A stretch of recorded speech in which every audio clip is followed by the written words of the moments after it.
مالا novel bye نمرہ احمد حصہ اول باب 3 جب ہم چھوٹے تھے ہمیں کہانیوں میں جادو اپنا گرویدہ بنا لیتا تھا. پھر ہم بڑے ہوئے اور ہم ڈرنے لگے محبت سے. نہ جانے کس مقام پہ ہم نے بھلا دیا اس بات کو کہ جادو اور محبت ایک ہی شے ہے.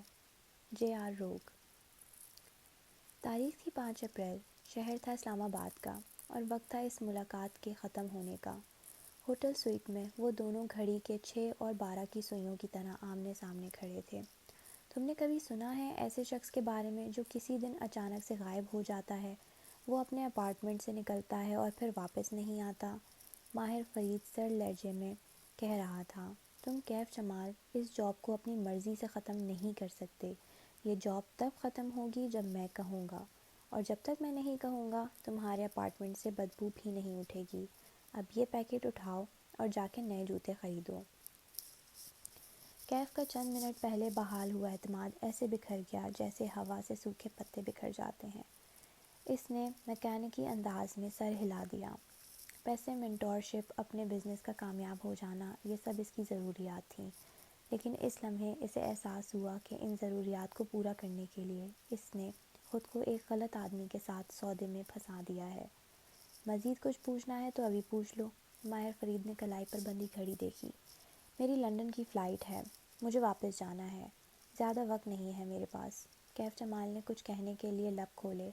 اسی وقت روم کا دروازہ کھٹکا. ایسے نہیں جیسے بیل بجاتے ہیں، بلکہ ایسے جیسے کوئی جوتے سے 2-3 دفعہ ٹھوکر مارتا ہے.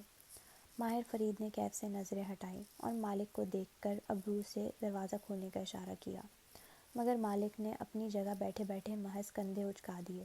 اس کے پاس کی کارڈ ہے، خود کھول لے گا. چند لمحے بعد کارڈ سوائپ ہونے کی بیپ بجی. پھر دروازہ کھلنے کی آواز آئی. ایک دروازہ کھولنے میں کتنی محنت لگتی ہے یار. تم لوگ میرے ساتھ یہ جان بوجھ کے کرتے ہو. اندر داخل ہونے والا شخص جھنجھلا کے کہتے ہوئے رک گیا. کیف ابھی تک ماہر کو دیکھ رہا تھا، لیکن اسے کھڑکی کے شیشے میں مدھم سا عکس دکھائی دیا. وہ ایک نوجوان تھا جس کے ہاتھ میں پکڑی پیپر ٹرے میں ڈسپوزیبل کپ نظر آ رہے تھے.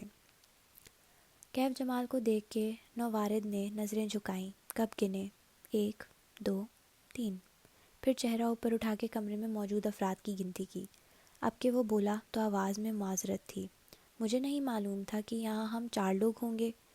کیف کو خود نہیں معلوم تھا کہ اس روز ہوٹل سویٹ میں وہ 3 نہیں 4 ہوں گے.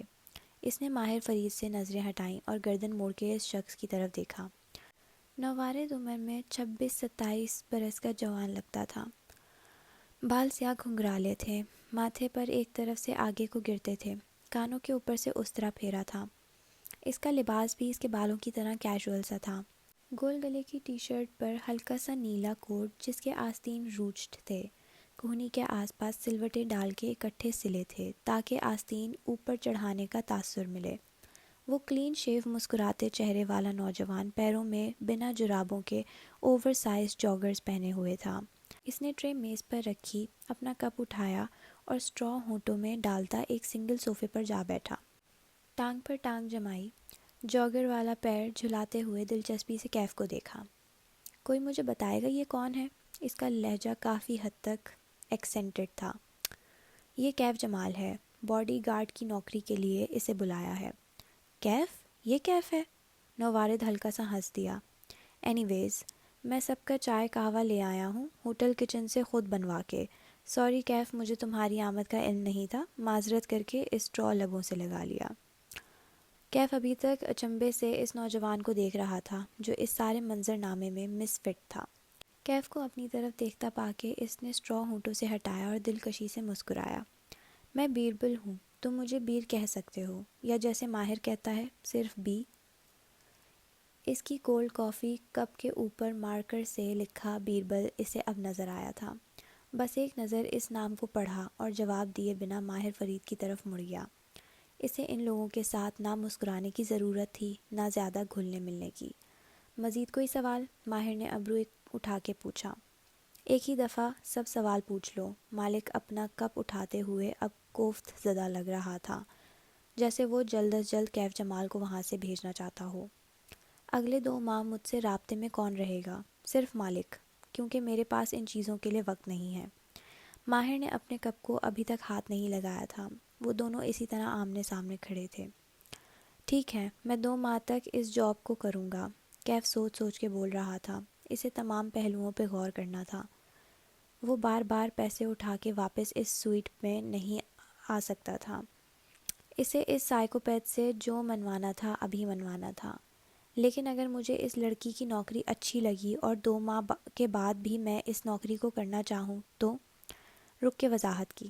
وہ ایک کامیاب ریسٹورانٹ چلاتی ہے اور میں اس کے ساتھ رہ کے بہت کچھ سیکھ سکتا ہوں۔ اس بات پہ ہوٹل سویٹ میں سناٹا چھا گیا۔ مالک اور ماہر نے ایک دوسرے کو دیکھا اور اسٹرا سے گھونٹ بھرتا بیربل ہنس دیا، پھر کپ نیچے کر کے محظوظ انداز میں بولا، ماہر تم نے اس کو اصل بات نہیں بتائی؟ کیا؟ کیف نے چوک کے باری باری ان کو دیکھا۔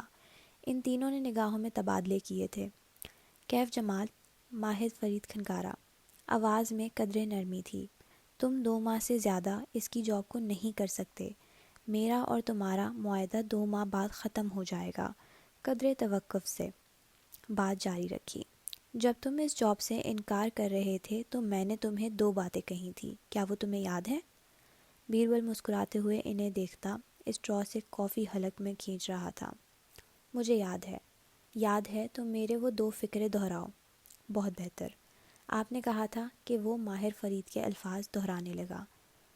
پیلے رنگ کی بس تیز رفتاری سے سرمئی سڑک پر رواں دواں تھی۔ چلی ویک کے پہاڑوں کا سلسلہ دور پیچھے رہ گیا تھا اور وینکوور کی اونچی عمارتوں کی اسکائی لان نظر آنے لگی تھی۔ وینکوور کینیڈا کے صوبے برٹش کولمبیا سے معروف شہر تھا۔ یہ دنیا کے مہنگے ترین شہروں میں سے ہے۔ دنیا بھر کے امراء اور رؤساء میں اس شہر میں گھر خریدنا ایک ٹرینڈ بن چکا ہے۔ اس گھر کو لے کر وہ چھوڑ دیتے ہیں اور وہاں صرف چھٹیوں کے چند ہفتے گزارنے آتے ہیں۔ ماہی کے شہر چلی ویک سے یہ شہر وینکوور گھنٹے بھر کی ڈرائیو پر تھا۔ وہ امراء کی طرح یہاں سیر و تفریح کے لیے نہیں جا رہی تھی، وہ اپنے جواب ڈھونڈنے اس سفر پر نکلی تھی۔ آخری سیٹ پر بیٹھی کھڑکی سے ماتھا ٹکائے گمسم سی ماہی باہر بھاگتے درخت دیکھ رہی تھی۔ آج سیاہ بادل کافی نیچے تک اترے محسوس ہو رہے تھے۔ بارش کسی بھی لمحے شروع ہونے کو تھی۔ بس کے شیشے پر اس کے سانس سے دھند سی بن گئی تھی۔ ماہی نے انگلی سے اس پہ لکیر کھینچی۔ 1 2 3 4۔ وہ ایم لکھ رہی تھی۔ بچپن میں جب بھی وہ سردیوں میں لمبے روٹ پہ سفر کرتے، کار کے شیشوں پہ دھند جم جاتی تھی کہ کار کا ہیٹر کام نہیں کرتا تھا۔ وہ تینوں بچے اپنے شیشوں پر ایسے ہی اپنے نام لکھا کرتے تھے۔ ماں کہتی تھی، پرے فضول حرکتیں نہ کیا کرو۔ رمضان کے دن ہوتے اور راستے میں روزہ کھل جاتا تو وہ کسی ریڑھی سے پکوڑے خرید لیتے۔ ماں پکوڑوں کا گرم اخبار والا لفافہ اپنی گود میں رکھ لیتی اور باری باری ہر بچے کو دیتی۔ وہ چٹنی کے پیکٹ کے کونے میں دانت سے ایک سوراخ کرتی، ایک پکوڑا منہ میں ایک گھونٹ چٹنی کا۔ اب ہیٹر والی کارز بھی تھیں۔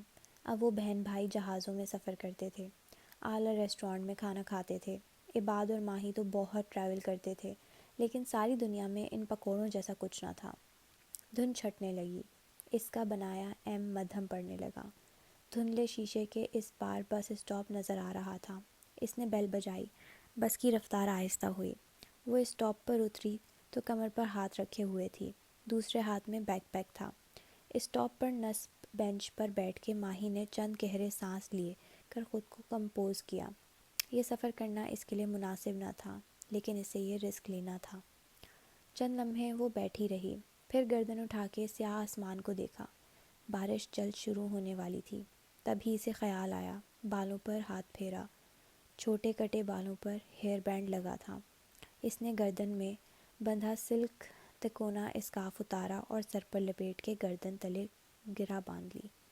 بیک پیک کندھوں پہ پہنا اور اٹھ کھڑی ہوئی۔ سفید جاگر سے چلتے ہوئے وہ سائیڈ واک پر آگے بڑھ رہی تھی۔ اس کا رخ ایک 2 منزلہ عمارت کی جانب تھا جو اس اسٹریٹ کے دہانے پر بنی تھی۔ بیل بجا کے وہ انتظار کرنے لگی۔ عمارت کے داخلی دروازے میں شیشہ لگا تھا، اس پر بھی دھند جمی تھی۔ وہ عادتاً اس پر انگلی پھیر کے کچھ لکھنے لگی، تبھی دروازہ اندر کی طرف کھلتا گیا۔ وہ سنبھل کے سیدھی ہوئی۔ السلام علیکم ماں بینا۔ بھوری داڑھی اور ٹوپی والے ڈاکٹر رائد سامنے نظر آئے۔ انہوں نے مسکرا کے اس کے لیے راستہ چھوڑا۔ وہ بلیک پینٹ پہ ڈریس شرٹ پہنے ہوئے تھے اور پیروں میں جرابیں تھیں۔ عباد نہیں آیا؟ نہیں، مجھے اکیلے میں کچھ بات کرنی تھی ڈاکٹر رائد۔ وہ تیزی سے اندر آئی، جھک کے جوتے اتارے اور جرابوں سے چلتی ہوئی ان کے پیچھے چلی آئی۔ کوریڈور سے گزر کے ایک ہال نما کمرہ تھا جہاں نماز کے قالین بچھے تھے۔ کونوں میں چند بک ریکس تھے جن میں اسلامی کتاب سجی تھیں۔ 2-4 افراد کہیں نہ کہیں بیٹھے کسی کتاب یا تسبیح میں مصروف دکھائی دیتے تھے۔ غالباً ابھی ابھی وہ لوگ ظہر کی جماعت سے فارغ ہوئے تھے۔ میں نیچے نہیں بیٹھ سکتی، ہم کہیں اوپر بیٹھ سکتے ہیں؟ اس کی بات پر ڈاکٹر رائد نے سر ہلا دیا اور ایک کونے میں چلے آئے۔ وہاں ایک میز کے گرد 2 کرسیاں رکھی تھیں، ساتھ کھڑکی تھی۔ اس کے شیشے پر بھی ہلکی سی دھند جمی تھی، لیکن باہر کی طرف وہ اس پر لکیریں نہیں کھینچ سکتی تھی۔ بتائیے کیا چیز آپ کو آج مسجد کھینچ لائی؟ وہ دونوں آمنے سامنے بیٹھ گئے تو ماہی نے بیک پیک سے اسکیچ بک نکالی، مگر اسے کھولا نہیں۔ اس نے ڈاکٹر رائد کو دیکھتے ہوئے بے بسی سے پوچھا، ایک بچہ ہے، میں اس کا گلا دبا کے اسے مارنا چاہتی ہوں۔ 2 دفعہ کوشش کی ہے لیکن وہ نہیں مرتا۔ میں آپ سے پوچھنے آئی ہوں کہ میں اسے کیسے ماروں؟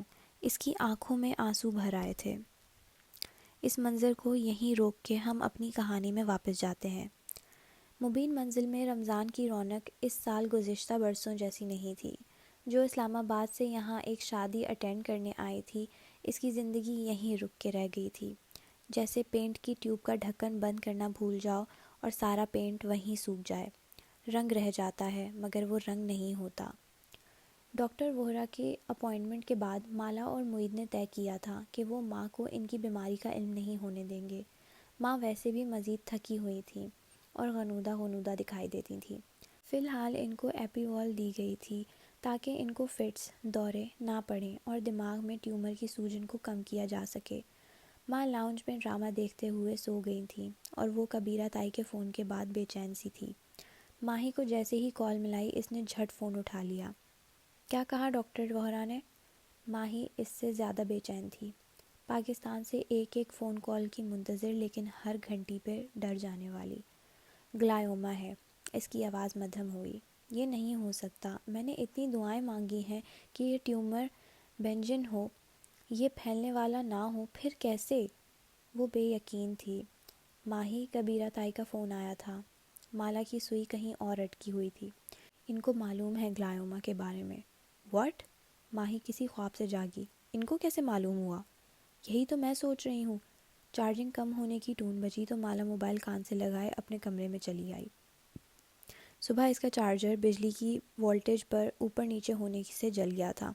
وہ اپنی الماریوں کے دراز کھول کے چیک کرنے لگی۔ ایک پرانا چارجر یہیں کہیں رکھا یاد آ رہا تھا۔ ہمارے ملازم، ماہی فوراً سے نتیجے پہ پہنچ گئی، انہوں نے ہی بتایا ہوگا۔ نہیں یار، ان کو خود نہیں معلوم، پھر وہ سب پرانے ملازم ہیں۔ ایک دراز بند کرتے کرتے وہ ٹھہر گئی، دھیرے سے اسے واپس پورا کھولا۔ وہ کیف، وہ تو نیا ہے، کیا پتہ وہی انوالوڈ ہو۔ اس کو میں نے خود ہائر کیا ہے ماہی، وہ کیسے انوالوڈ ہو سکتا ہے؟ اچھا میری چارجنگ ختم ہونے والی ہے۔ اس نے فون رکھ دیا اور وہیں زمین پر بیٹھ گئی، دراز پورا کھول لیا۔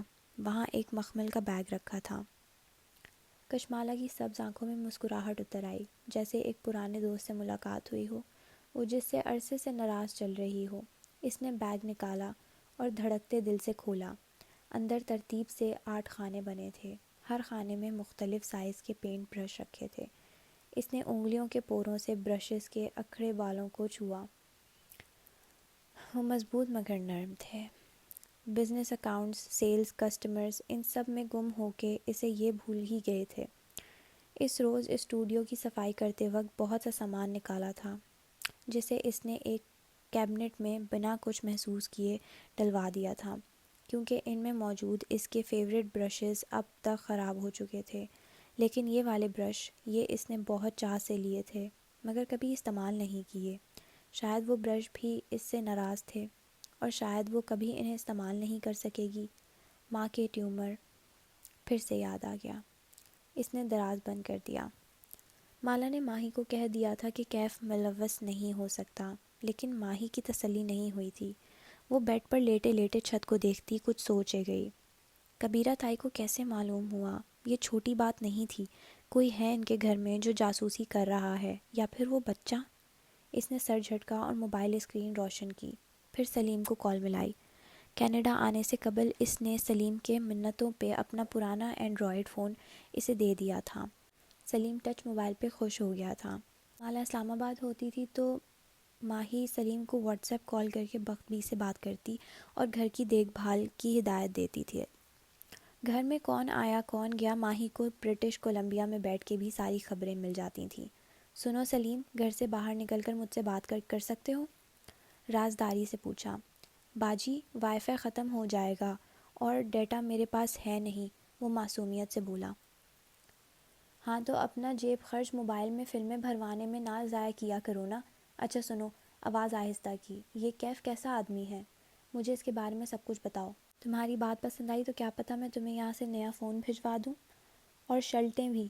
شرٹ نہیں ہوتا، شرٹ ہوتا ہے کمبخت، وہ دانت کچکچا کے بولی۔ سوری باجی، وہ ہر دفعہ ڈٹائی سے دانت نکال کے سوری کہہ دیا کرتا تھا، سیکھتا نہیں تھا۔ اچھا یہ کیف وارداتیہ ہے پورا، اس کے بٹوے میں بڑے نوٹ ہوتے ہیں جی، اور یہ اپنے کمپیوٹر پر کسی لڑکی سے باتیں کرتا ہے کئی گھنٹے۔ کہتا کیا ہے؟ میں نے اس کی کھڑکی سے دیکھا تھا، آواز نہیں آتی، بس لڑکی کی شکل دکھائی دیتی تھی۔ یہ لمبے بال تھے اس کے، اور سلیم کو تھوڑی سی شرم آئی۔ اور جی اس نے بغیر آستینوں والی شرٹ پہنی ہوئی تھی۔ شرٹ ماروں گی میں تمہارے سر پہ، شرٹ ہوتا ہے، آگے بولو۔ بڑی کوئی امیر سی لڑکی لگتی تھی، ٹی وی والیوں جیسی، اور ہاں ہر روز ٹھیک 5 گھنٹے کے لیے وہ غائب ہو جاتا ہے۔ مالا باجی اسے چھٹی دے دیتی ہیں دوپہر میں، فکس ٹائم پہ جاتا ہے، فکس ٹائم پہ آتا ہے۔ مجھے لگتا ہے دوسری کوئی نوکری کرتا ہے۔ کوئی کام کی بات بتاؤ۔ اور کچھ نہیں کرتا، نکما ہے جی، سارا دن بچوں کی طرح اپنی ڈرائنگ کی کتاب میں لکیریں چلاتا رہتا ہے، کبھی موٹر سائیکل بناتا ہے، کبھی کچھ۔ اس کے پاس لمبی لمبی پینسلیں ہیں۔ پینسلیں نہیں، پینسلز ہوتا ہے، نقل کر کے میٹرک کیا تھا کیا؟ ماہی نے بدمزہ ہو کے کال بند کی۔ کیف اسے بے ضرر لگا تھا، کام سے کام رکھنے والا۔ پھر اس نے موبائل پہ ڈاکٹر رائد کی چیٹ نکالی، ابھی تک ان کا جواب نہیں آیا تھا۔ وہ عباد کے استاد تھے۔ عباد کم عمری میں پڑھائی کے لیے کینیڈا آیا تھا۔ اس کی فیملی پہلے لاہور اور پھر امریکہ میں سیٹل ہو گئی تھی۔ عباد کو کینیڈا پسند تھا۔ وہ اس عمر میں یہاں آیا تھا جس میں لڑکے بہت آسانی سے بھٹک جاتے ہیں، لیکن یہاں اس کی ملاقات ڈاکٹر رائد سے ہوئی۔ وہ انہیں اپنا شیخ کہتا تھا۔ عباد نے ان سے دین اور عربی زبان سیکھی، ساتھ ساتھ پڑھائی جاری رکھی۔ میکاٹرونکس میں انجینئرنگ کر کے وہ واپس پاکستان چلا گیا۔ چند سال اس نے وہاں کام کیا اور پھر کینیڈا میں ایک دوست کے توسط سے اسے اچھی جاب مل گئی۔ وہ یہاں واپس آیا تو جلد ہی اس کا تبادلہ برٹش کولمبیا کینیڈا کے ایک صوبے میں ہو گیا۔ بعد نے کئی سال اونٹاریو، ایک دوسرے صوبے کے شہر ٹورنٹو میں گزارے تھے۔ یہ دونوں صوبے ایک دوسرے سے بہت دور تھے، ان کی زندگیاں مختلف تھیں، اس کے لیے بی سی برٹش کولمبیا میں ایڈجسٹ کرنا مشکل تھا۔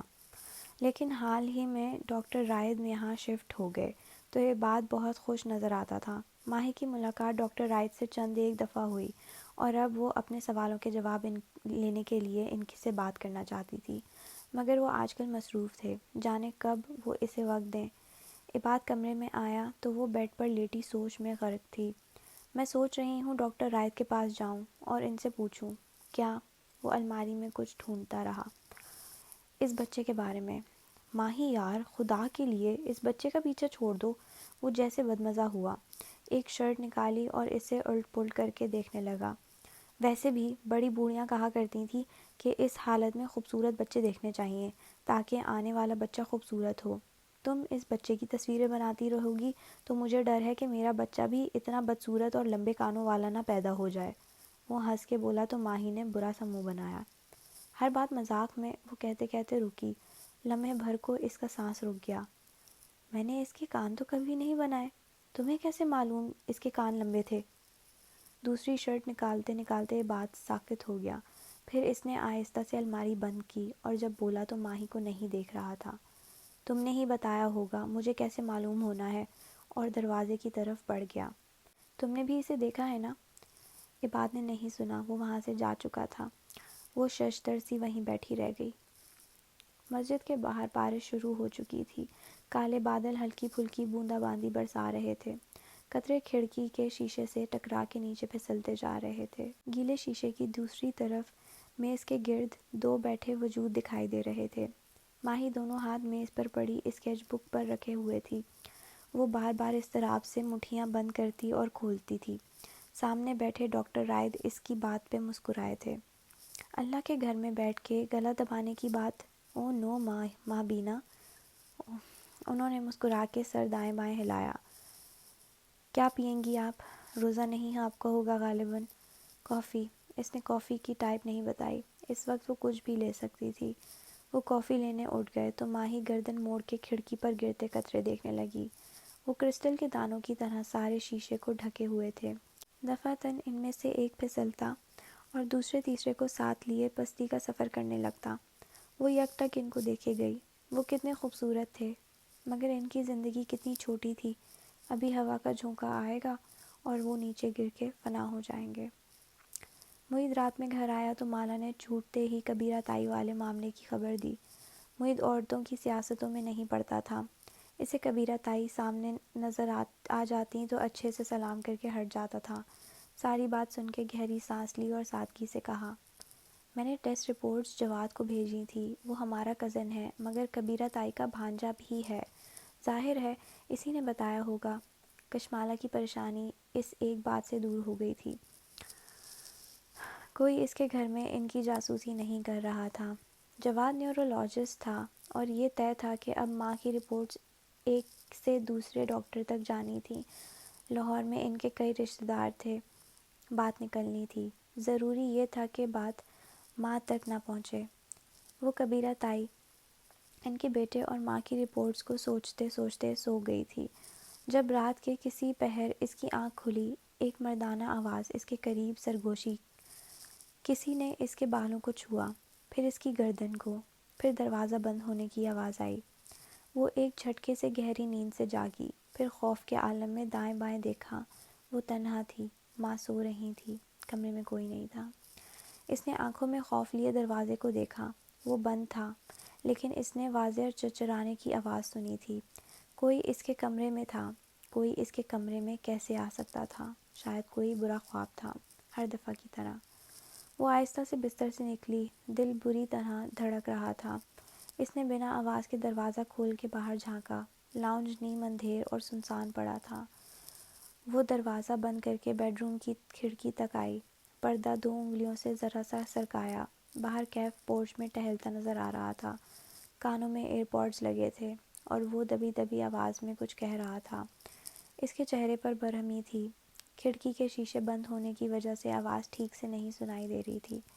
اسے آواز سننی بھی نہیں تھی۔ وہ چپ چاپ اسے دیکھے گئی، اپنا خواب چند لمحے کے لیے بھول گیا۔ کیف نے کان میں لگے پوڈ کو انگلی سے دبا کے غالباً کال کاٹی اور پھر دیوار کے ساتھ جا کھڑا ہوا۔ دونوں ہاتھ دیوار پر رکھے، سر جھکا دیا، پھر زور سے دیوار کو جوگر سے ٹھڈا مارا۔ وہ غصے میں تھا، جھنجھلایا ہوا۔ اس نے پہلی دفعہ کیف کے چہرے پہ اتنی برہمی دیکھی تھی۔ کشمالہ پردے کے سامنے سے ہٹ گئی۔ یقیناً اس نے برا خواب دیکھا تھا۔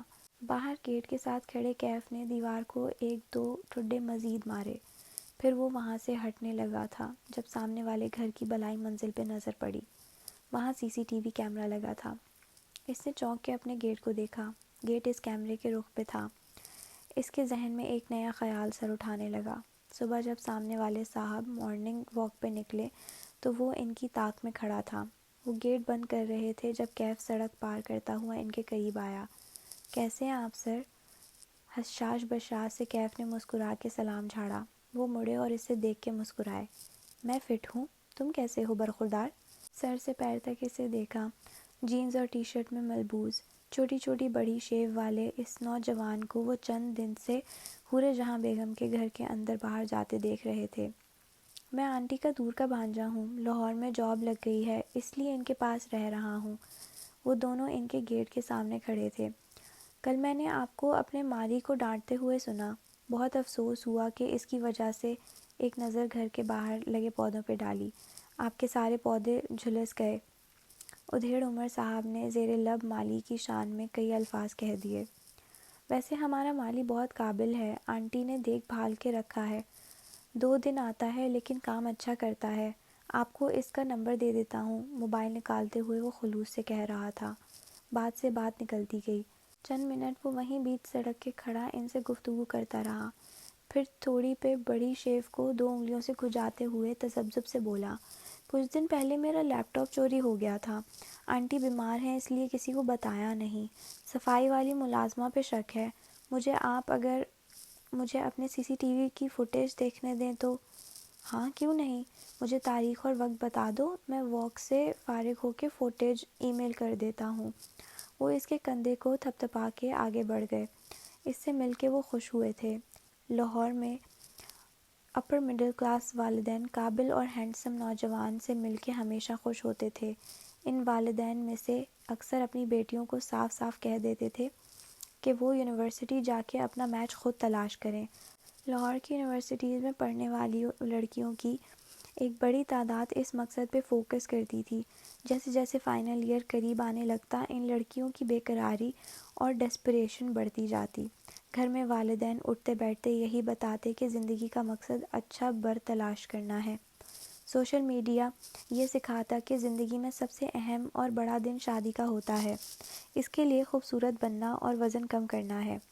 ٹی وی ڈرامے اور بالی ووڈ کی فلمیں یہ تعلیم دیتی کہ شوہر ٹروفی ہسبینڈ ہونا چاہیے، خوش شکل اور پیسے والا۔ لاہور کی لڑکیوں کی اکثریت انہی تعلیمات کے ساتھ بڑی ہوتی ہے۔ زندگی میں بہت آگے جا کے کچھ کو معلوم ہوتا ہے کہ یہ تعلیمات غلط تھیں، اور کچھ کو کبھی معلوم ہی نہیں ہو پاتا۔ ایسے میں حورِ جہاں جیسی مائیں بہت کم رہ گئی تھیں جو اپنی بیٹیوں کے رشتے کے لیے خود سے دوڑ دھوپ نہیں کرتی تھیں۔ وہ بیٹیوں کی تربیت پہ فوکس کرتی تھیں۔ انہیں بھلے کشمالہ اور ماہی کے پروفیشن پہ اعتراض تھا، مگر انہوں نے ہمیشہ یہ سکھایا کہ امیر مرد کی تلاش میں لگو، نہ اس کے انتظار میں بیٹھی رہو۔ یہ زندگی کا مقصد نہیں ہے، زندگی اس سے کہیں بلند ہے۔ ماں کو کشمالہ کی شادی کی فکر ہوتی تھی، لیکن وہ اس بات کو سر پہ سوار کر کے بار بار نہیں دہراتی تھی۔ کشمالہ کو شادی سے مسئلہ نہ تھا، وہ شادی کر لیتی اگر اسے کوئی اپنے برابر کا میچ ملتا۔ زیاد سلطان سے پہلے اسے کوئی اپنے قابل نہیں لگا تھا۔ ماں فجر کے بعد بہت دیر سے سوئی تھیں، اب اٹھیں تو ان کا اصرار تھا کہ غسل بھی کریں گی، کیونکہ انہیں روز غسل کی عادت تھی۔ ویل چیئر کے ساتھ ان کو باتھ روم لے کے جانا اور بات دلوانا یہ ایک مشکل مرحلہ تھا، مگر بخت بھی اور اسے روز اس چیلنج کی عادت پڑ گئی تھی۔ ماں باتھ روم سے وضو کیے بغیر نہیں نکلتی تھیں۔ یہ ایک ایسی عادت تھی جو بیماری اور نسیان میں بھی ان کو نہیں بھولتی تھی۔ نماز کا وقت ہے یا نہیں، ماں باتھ روم سے نکلنے سے پہلے تازہ وضو کرتی تھیں۔ وہ کہتی تھی کہ نماز مشکل نہیں ہوتی، وضو مشکل ہوتا ہے۔ وضو کر رکھا ہو تو جس وقت انسان اذان سنے آسانی سے نماز پڑھ لے۔ وہ اب ماں کے سامنے روزے کا ذکر نہیں کر رہے تھے، ماں خود بھی رمضان کو بھولے ہوئے تھیں، اگر یاد آ جاتا تو وہ روزہ رکھنے کی ضد کرتیں۔ معید اور کشمالہ ویسے بھی ڈائٹ فوڈز کھاتے تھے، ملازم روزہ نہیں رکھتے تھے، ہر ایک کے پاس اپنا بہانہ تھا۔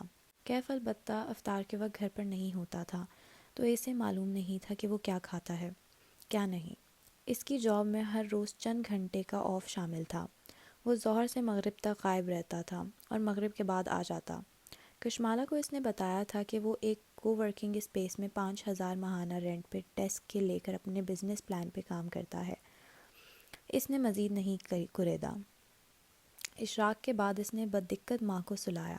اب گھر میں سکون اور سناٹا تھا۔ وہ گھر کا جائزہ لینے باہر آئی تو دیکھا کیف کلین کچن میں سامنے اسٹول پر بیٹھا ہے، کونیاں کاؤنٹر پر رکھے وہ موبائل پہ سر جھکائے ہوئے ہے۔ ماں کو مرد ملازموں کا کلین کچن میں بیٹھنا سخت ناپسند تھا، لیکن کیف کا اگر موڈ ہوتا اور ماں سامنے نہ ہوتی تو وہ بڑی ڈٹائی سے وہیں بیٹھ جاتا تھا۔ کچھ نڈر سا تھا اس نوجوان میں، وہ ہلکا سا کھنکاری۔ گڈ مارننگ باس، کیف نے سر اٹھائے بغیر کہا، سنجیدگی سے فون پہ کچھ دیکھ رہا تھا۔ تمہاری جاب رات کے گارڈ کی ہے، فون کالز کی نہیں، ڈیوٹی آورز میں فون کالز سے پرہیز کیا کرو، خفگی سے کہہ کے وہ آگے آئی اور اپنا مگ اٹھایا۔ پھر یاد آیا اس کا روزہ ہے۔ What ever.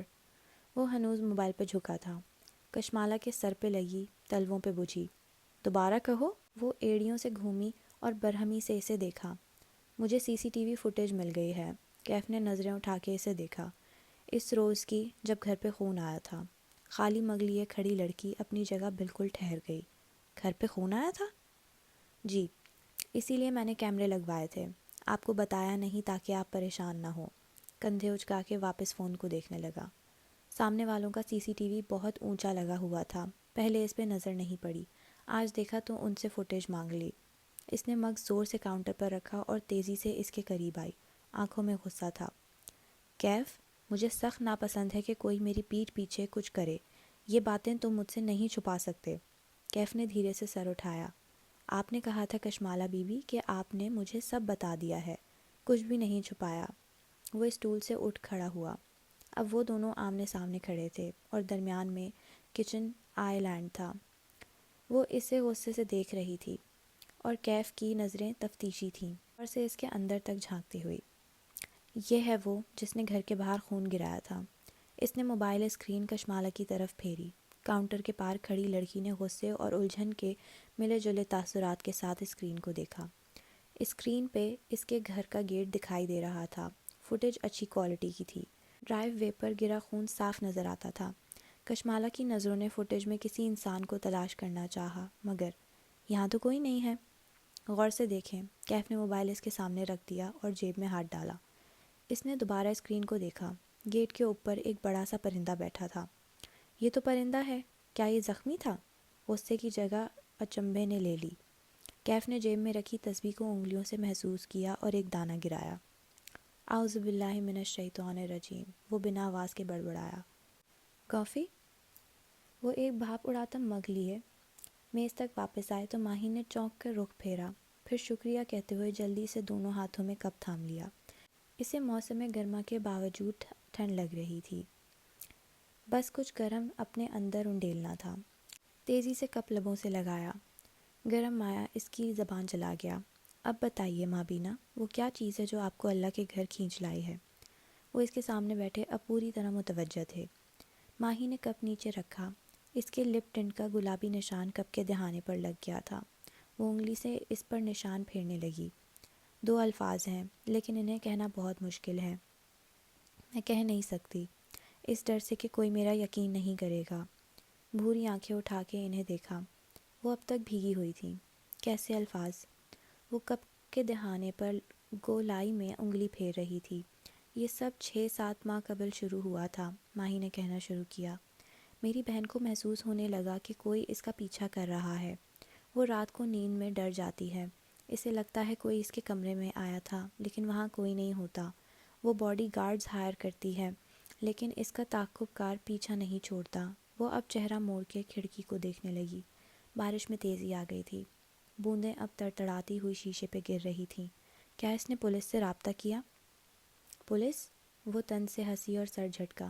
Police, body guards کچھ نہیں کر سکتے. کیونکہ ماہی نے بھیگی آنکھیں اٹھا کے ان کی آنکھوں میں دیکھا. کیونکہ میرا خیال ہے کہ جو اس کا تعاقب کر رہا ہے وہ انسان نہیں ہے. چند لمحے کے لیے ساری مسجد میں سناٹا چھا گیا. کبھی کوئی گھر کا شیشہ توڑ جاتا ہے، کبھی کتابیں ہلا دیتا ہے، کبھی گھر میں خون کے چھینٹے آتے ہیں، کبھی پانی کے. اسے مسلسل محسوس ہوتا ہے کہ کوئی اس کا تعاقب کر رہا ہے. ان ساری باتوں کو سن کے آپ کے ذہن میں پہلا خیال کس چیز کا آتا ہے؟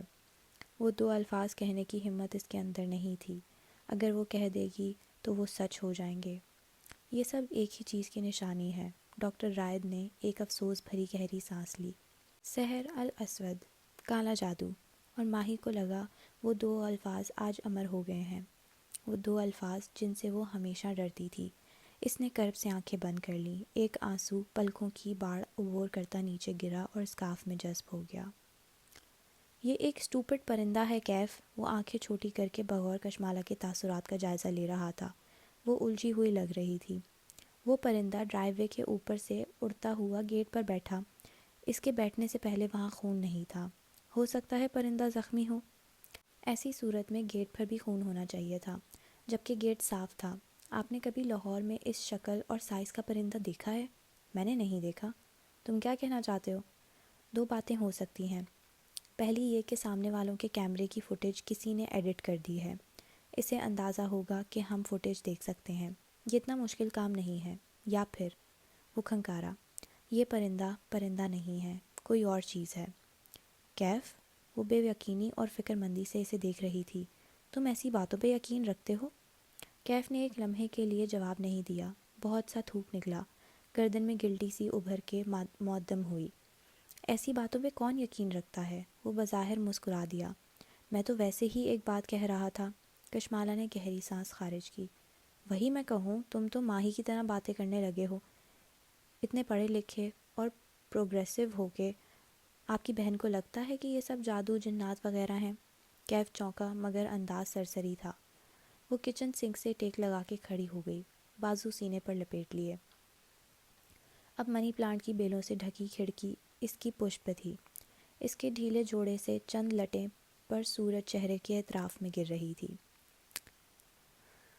میرے گارڈز اسی وجہ سے جاب چھوڑ جاتے ہیں، ان کو لگتا ہے یہ سب جنات وغیرہ ہیں، حالانکہ مجھے یقین ہے یہ کوئی انسان ہے، وہ سادہ انداز میں کہہ رہی تھی، نہ کوئی ڈر نہ خوف۔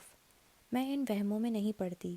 ہاں میں مانتی ہوں جنات ہوتے ہیں، میں نے قرآن پڑھ رکھا ہے، جادو بھی ہوتا ہے، لیکن جنات کی الگ دنیا ہے، وہ ہماری دنیا میں ایسے انٹرفیئر نہیں کرتے۔ مجھے بہت برے لگتے ہیں وہ لوگ جو ہر پریشانی کو جادو یا نظر کا نام دے دیتے ہیں۔ کچھ مصیبتیں انسان لاتے ہیں، کچھ قسمت سے آتی ہیں۔ میرا تعاقب کار انسان ہی ہے۔ اس دن لفٹ میں جس نے مجھ پہ حملہ کیا وہ انسان تھا۔ ماہر فرید کا لائٹر کوئی جادوئی چیز نہیں تھا۔ جی آپ درست کہہ رہی ہیں۔ بہرحال اب کیمرے لگ چکے ہیں، دوبارہ ایسی حرکت ہوئی تو ہم اس کو پکڑ لیں گے۔ اس کا انداز عام سا تھا۔ کشمالہ ٹیک چھوڑ کے سیدھی ہوئی اور آنکھوں میں شدید برہمی لیے کیف کو دیکھا۔ تمہیں معلوم ہے کچھ دن سے ظہیر مجھے کال کر رہا ہے، اسے کسی اور کام میں میری مدد چاہیے، لیکن میں اس کی کال نہیں اٹھا رہی، نہ اٹھاؤں گی، کیونکہ میرا اعتبار کسی شخص سے ایک دفعہ اٹھ جائے تو دوبارہ نہیں بنتا۔ آئندہ مجھ سے چھپا کے تم کچھ نہیں کرو گے، ورنہ وہ تمہاری جاب کا آخری دن ہوگا۔ کچھ فیصلے آپ کا سیکیورٹی گارڈ ہونے کے ناطے میں لے سکتا ہوں۔ اس کی تقریر کے جواب میں وہ اطمینان سے بولا جیسے اسے فرق ہی نہ پڑا ہو۔ فیصلے لو مگر مجھے بتا کے لو، کلیئر؟ وہ تلخی سے کہہ کے آگے بڑھنے لگی جب اس نے پیچھے سے پکارا، آپ کی بہن کو کس پہ شک ہے؟ کشمالہ کچن کی چوکھٹ پہ ٹھہر گئی اور مڑ کے ناسمجھی سے اسے دیکھا۔ ہاں یہ سب پتھر کے زمانے کی باتیں ہیں، میں مانتا ہوں، لیکن آپ کے ارد گرد کوئی تو ایسا شخص ہوگا جو ان جادو وغیرہ کے کاموں کے لیے مشہور ہوگا۔ ہر خاندان میں ایک ایسا شخص ہوتا ہے۔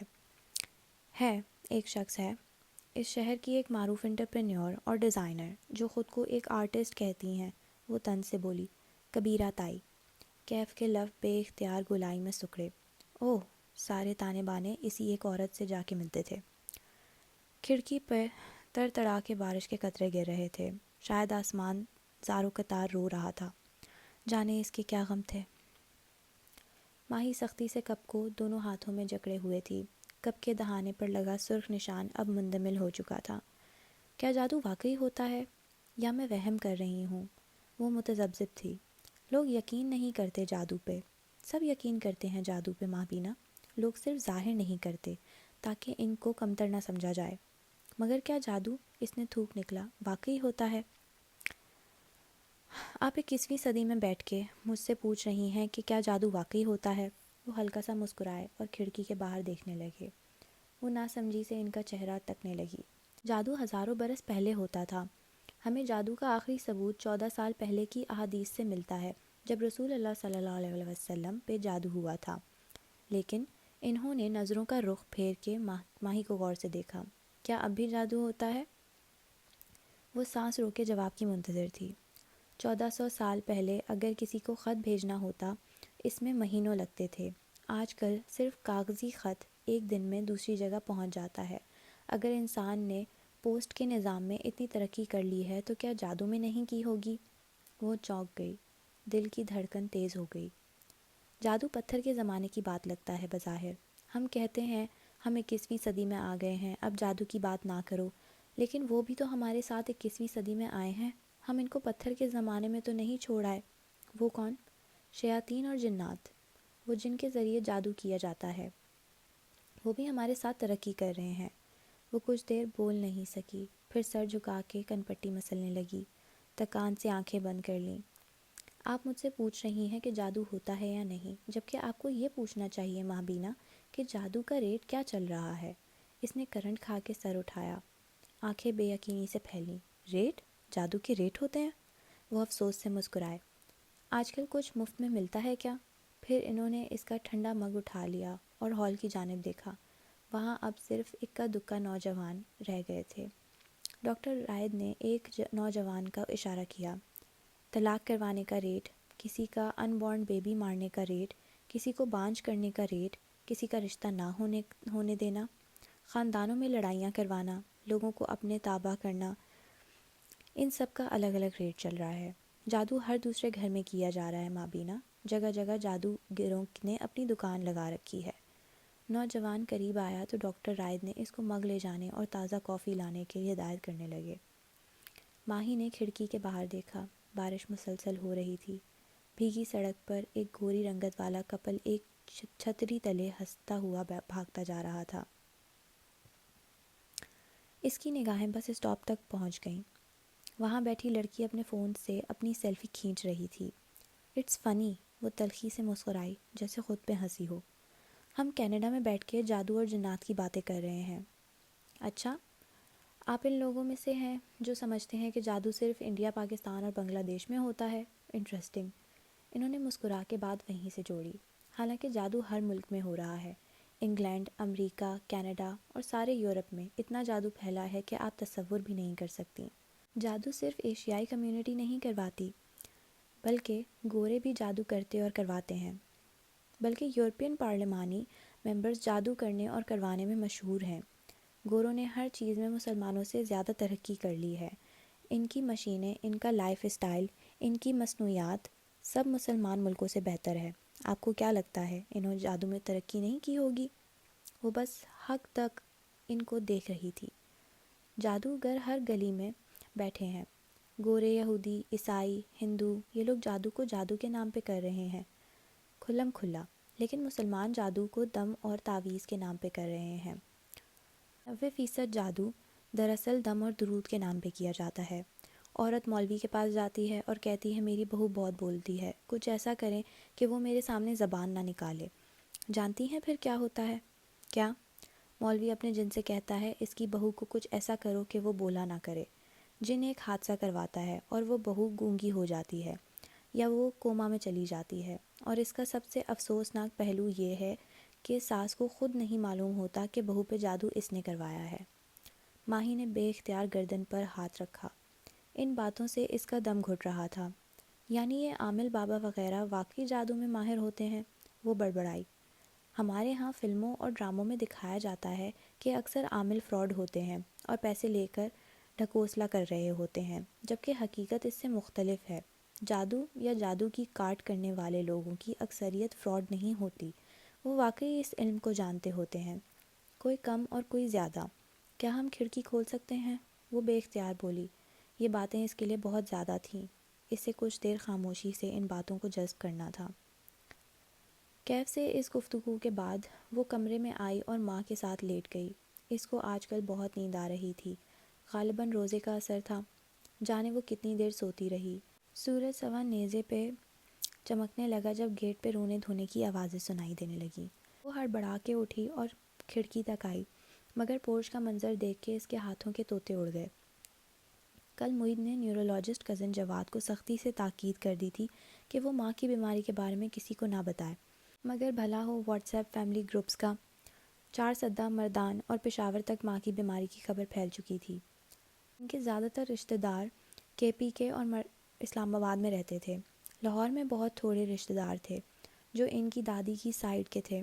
دادا پٹھان تھے، دادی پنجابی تھیں۔ کبیرہ تائی بھی دادی کی طرف سے ان کے رشتہ دار تھیں۔ اس صبح اس نے زندگی کا ایک اور رخ دیکھا۔ ماں بیمار ہو جائے تو لوگ کیا کرتے ہیں؟ لوگ گاڑیاں بھر بھر کے آنے لگ گئے۔ یہ کیف کے غائب ہونے کا وقت تھا، اس لیے وہ ڈیوٹی پہ موجود نہ تھا۔ پورچ میں آتے ہی خواتین رو رو کے کشمالہ کو ملنے لگی۔ ہائے تمہاری امی اتنی جوان تھیں، اس کی عمر ہی کیا تھی؟ اگر ماہی ہوتی تو 2-4 منہ توڑ جواب اب تک دے چکی ہوتی کہ میری ماں ابھی مری نہیں ہے، وہ زندہ ہے، ابھی ماتم نہ شروع کریں۔ لیکن وہ کشمالہ تھی۔ اس نے گہری سانس لے کر سب کچھ اندر ضبط کیا اور باری باری سب سے ملی۔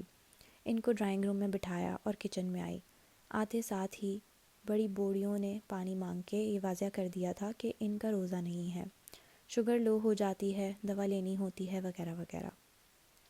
باجی ان کے لیے کیا بناؤں؟ بخت بی نے پریشانی سے پوچھا۔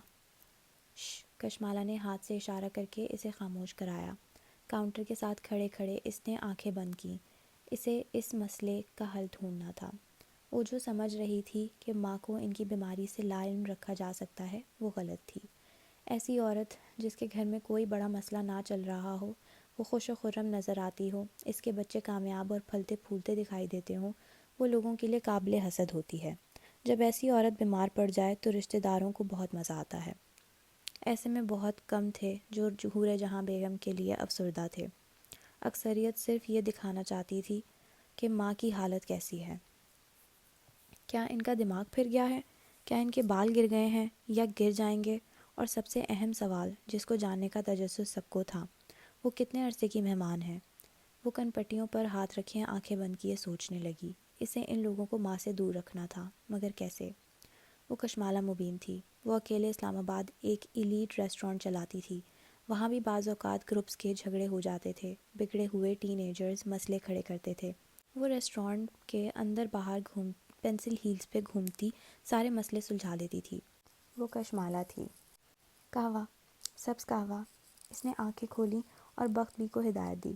سبز قہوہ اور بسکٹ۔ اب جتنے مہمان آئیں گے تم ان کے لیے یہی لاؤ گی، اور بسکٹ بھی میٹھے نہیں، گندم والے، کیونکہ ان کو تو شوگر ہے نا۔ اس کے علاوہ کچھ نہیں۔ بخت بی نے آنکھیں کھول کے اسے اس حکم پر دیکھا۔ حورے جہاں کے گھر مہمانوں کے لیے لوازمات کا ڈھیر لگا دیا جاتا تھا، اور مالا کیا کہہ رہی تھی؟ مگر کیوں باجی؟ کیونکہ یہ عیادت کرنے نہیں آئے، یہ میری ماں کی بے بسی کا مزہ لینے آئے ہیں۔ ان رشتہ داروں کو میری ماں نے ساری عمر کھلایا ہی ہے، 4 صدہ سے آئی سوغاتیں بوریاں بھر بھن کے ان کو بھجوائی ہیں۔ ان سب کو معلوم ہے کہ ماں کو اپنی بیماری کا علم نہیں ہے، لیکن دیکھنا یہ پھر بھی ماں سے ملنے کی ضد کریں گے۔ ان کو ماں کی تکلیف کی فکر نہیں ہے، انہیں حورے جہاں کا زوال دیکھنا ہے۔ پھر وہ اپنے کمرے میں آئی، سلپرز اتارے، اپنے لباس کے ساتھ میچنگ نیلی ہیلز کو نکال کے پہن لی، اسٹریپس بند کیے اور سوتی ماں پر ایک نظر ڈالی۔ وہ کتنی کمزور لگ رہی تھی۔ ان کا خوبصورت چہرہ ایک طرف سے ٹیڑھا ہو گیا تھا۔ وہ جھکی اور آہستہ سے ماں کی پیشانی چومی۔ وہ اپنی ماں کا زوال کسی کو نہیں دیکھنے دے گی۔ کچن میں جا کے احتیاطاً بخت بی کو دوبارہ ہدایت دی، محیط کو مت بتانا کہ میں نے یہ سب کہا ہے، اوکے؟ بھائیوں کو عموماً معلوم نہیں ہوتا کہ رشتہ داروں کے ساتھ کیسے ڈیل کرنا ہے۔ کوئی پھپھی چاچی ان سے ہنس کے بات کر لے تو وہ سمجھتے ہیں کہ وہ لوگ بہت مخلص ہیں، ان کے آگے سب بول دیتے ہیں۔ محیط سے ساری دنیا کی سرجریز کروا لو، لیکن اسے اتنا معلوم نہیں ہوتا تھا کہ کس کس نے اس پہ اپنی بیٹی کے لیے نظر رکھی ہوئی ہے۔ ماہی جب کسی آنٹی کے ساتھ محیط کو ہنس کے بات کرتے دیکھتی تو سر پکڑ لیتی، اف یہ کب عقل کرے گا۔ وہ ڈرائنگ روم میں آئی تو سب اس کے منتظر تھے۔ ایک آنٹی اور بھی آ گئی تھی۔ وہ ایک کرسی پر ٹانگ جمائے بیٹھی اور شائستگی سے ان کے تمام سوالات کے جواب دینے لگی۔ عزا کی شادی پہ تو حورے آپا کہہ رہی تھیں کہ ان کے گھٹنے کا مسئلہ ہے، یہ ٹیومر کہاں سے نکل آیا؟ وہ اپنے رشتہ داروں کو جانتی تھی، وہ صاف نہیں کہہ رہے تھے، لیکن ان کا مطلب یہ تھا کہ یقیناً حورے جہاں کے بچوں کو عرصے سے ٹیومر کا علم تھا، بس چھپا رہے تھے۔ اب بات خود ہی نکل آئی تو چھپا نہیں سکے۔ بھائی بیٹا ڈاکٹر ہے، ایسا ہو سکتا ہے کہ ماں کو ٹیومر ہو اسے علم نہ ہو؟ بال گر گئے ہیں یا گر جائیں گے؟ باتھ روم کیسے جاتی ہیں؟ اگر آپریشن ہوا تو کیا یورین بیگ لگے گا؟ ایک عورت کو دوسری عورت کی بے بسی جاننے کا کتنا تجسس تھا۔ کسی عورت کے بال اور اس کا باتھ روم نہ جا سکنا، یہ اس کا وقار ہوتا ہے، یہ اس کا انتہائی پرسنل معاملہ ہوتا ہے۔ اور یہاں بیٹھی سب خواتین پڑھی لکھی تھیں۔ وہ 4 صدہ اور مردان سے برسوں سے شفٹ ہو کے ان شہروں میں آ بسی تھیں، لیکن اس سے یقین تھا کہ 4 صدہ میں رہنے والے اس کے رشتہ داروں کے مینرز ان سے بہتر ہوں گے۔ وہ یوں دل نہیں دکھاتے ہوں گے، وہ مریض کے گھر بلا اجازت بنا بتائے نہیں آتے ہوں گے، اور اگر آ گئے تو گھنٹوں نہیں بیٹھتے ہوں گے۔ میری نند کا بھی برین میں گلائوما تھا، اس کی سرجری ہوئی تھی، سر کاٹ کے ٹیومر نکالا تھا۔ کسی خاتون نے رائے دی تو اس کا سانس رک گیا، فوراً سے بولی، پھر؟ ٹیومر تو نکل گیا، لیکن آپریشن کے بعد جب ہوش آیا تو معلوم ہوا کہ سسپینس دینے کے لیے توقف کیا۔ اس کی آنکھیں ضائع ہو گئی ہیں۔ کشمالہ نے کرب سے آنکھیں بند کر لیں۔ سرجن تھک گیا ہوگا نا ٹیومر نکالتے نکالتے، اس کی چھری برین کے کسی شریان پہ لگ گئی ہوگی اور تمہاری نند کی آنکھیں چلی گئیں۔ اف، اس نے بدقت ضبط کیا۔ کوئی ان رشتہ داروں کو یہ کیوں نہیں سکھاتا کہ مرض کے پاس کئی باتیں فرشتے آمین کہتے ہیں، اس لیے اچھی بات منہ سے نکالنی چاہیے۔ اچھا اپنی ماں کو تو لے کر آؤ، ایک آنٹی نے کوئی تیسری دفعہ کہا۔ وہ سب بار بار دروازے کی طرف دیکھتی تھیں کہ کب حورِ جہاں آئے اور کب اس کی حالت کو اپنے ذہنوں میں ریکارڈ کریں اور پھر یہ سارا حوال واٹس ایپ گروپس کے ذریعے پورے پاکستان میں نشر کر سکیں۔ ان کا خیال تھا کہ ماں سے بیماری چھپانا بھی ڈرامہ ہے۔ ماں تو نہیں مل سکتی، وہ ٹانگ پر ٹانگ جمائے بیٹھی نرمی سے کہہ رہی تھی۔ ماں کی سرجری ہونی ہے، ڈاکٹر نے ان کو سختی سے کسی سے بھی ملنے سے منع کیا ہے، انفیکشن ہو سکتا ہے نا۔ اسے اندازہ تھا کہ وہاں بیٹھی کسی خاتون کا میڈیکل نالج اتنا نہیں ہوگا کہ وہ اس کے بہانے کا فوری جواب دے سکیں۔ اگلے 2-3 دن کئی رشتہ دار آئے اور گئے۔ کشمالہ اسی کرسی پہ بیٹھی ان سے ملے گئی۔ نرمی اور شائستگی سے وہ ماں سے ملاقات سے منع کر دیتی۔ قہوے کے پیالے آتے اور جاتے گئے، سوائے چند ایک مخلص لوگوں کے کوئی مہمان اس سے خوش نہیں گیا۔ سب کے منہ بنے ہوئے تھے۔ روزہ مہمان، ماں کی بار بار کی دیکھ بھال، وہ تکان سے چور ہو گئی تھی۔ افطار کے بعد کچھ سکون ہوا۔ اکثر لوگ مل کے جا چکے تھے۔ اس نے ماں کو رشتہ داروں کے واٹس ایپ گروپ سے نکال دیا تھا، کیونکہ وہ لوگ جو مل کے جا رہے تھے اور جن کو وہ برملہ بتا چکی تھی کہ ماں کو ان کی بیماری کی خبر نہیں دینی، وہ ملنے سے مایوس ہونے کے بعد افسوس بھرے آڈیو میسیجز کو بھیج رہے تھے۔ آپ کے برین ٹیومر کا سن کے بہت افسوس ہوا۔ کشمالہ کا دماغ گھومنے لگا۔ وہ کتنی دفعہ بتا چکی ہے کہ ماں کو نہیں بتانا، انہیں سرجری سے پہلے دل کا عارضہ نہ پیش آ جائے، مگر نہیں، لوگوں کو حورِ جہاں کو اس کا زوال دکھانا تھا۔ اس نے ماں کا فون آف کر کے دراز میں ڈال دیا۔ نہ وہ فون دیکھیں گی، نہ ان کو معلوم ہوگا۔